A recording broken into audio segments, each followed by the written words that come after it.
65 godina nakon što su zakoračili izvan srednjoškolskih vrata, bivši učenici Našičke gimnazije okupili su se u gradskoj vijećnici grada Našica kako bi proslavili obljetnicu mature.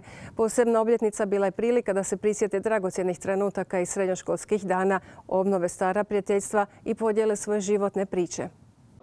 Našička gimnazija s radom je počela 9. rujna 1954. a pohađali su je učenici s područja Našica, Orahovice, Donjeg Miholjca i Đurđenovca.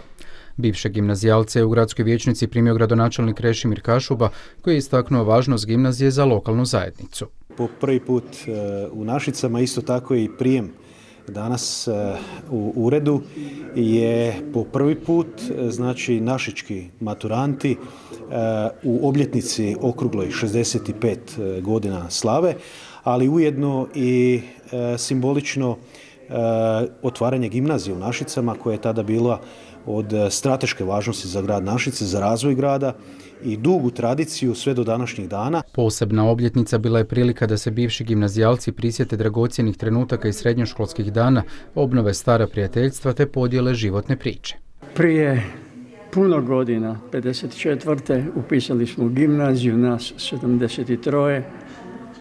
Završilo je nas je 47, a evo danas na 65. obljetnicu naše mature skupilo nas je 10.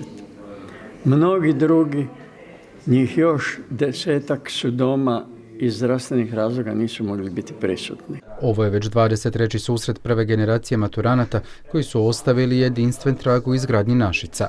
Mislim da je naša generacija ostavila prepoznatljiv trag u ovoj sredini, na različitim radnim mjestima, u različitim područjima, u vremenu teškog, mukotrpnog i svekolikog razvoja naših sredine na privrednom, zatim društvenom, komunalnom planu, u sportskim područjima, a i poslije kroz društveni život davala je pečat ovoj sredini. Srednja škola Našice oduvijek je bila temelj kvalitetnog obrazovanja. 10. rujna 54. godine je otvorena u Našicama gimnazija i evo na današnji dan u Našicama imamo 3 gimnazije, jezičnu, opću i matematičku i velika mi je čast bila pozdraviti maturante 65 godina, zahvaliti im se na inicijativi da dođu i čuti povijest grada Našica iz njihovog pogleda, kako je Našice tada izgledalo, koliko se razvilo, kako je promijenilo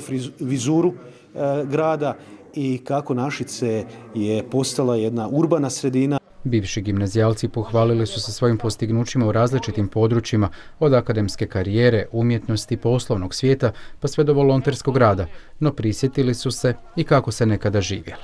Teško je usporediti, kako bi rekao, te velike, ogromne razlike, teško je to reći. Mislim da je kolega Patac već rekao, to su bile i ceste svakakve, nikakve, asfalta čak nije ni bilo, prašnjavo i to, trg neuređen, šta ja znam. Danas je to nezamislivo zapravo, jedno kad bi imali stare neke video zapise ili snimke da vidite kako je onda bilo, a kako je sada. Ja sam rođen u Granicama, u vrlo siromašnoj zapravo zemljoradničkoj obitelji i već je bio veliki uspjeh da sam uspio nakon 4 razreda osnovne škole u Granicama završiti 8-godišnju školu u Našicama, a daljnje školovanje bi bilo potpuno upitno da se nije otvorila gimnazija u Našicama. Tako da je za mene to bilo od presudne važnosti za moje obrazovanje.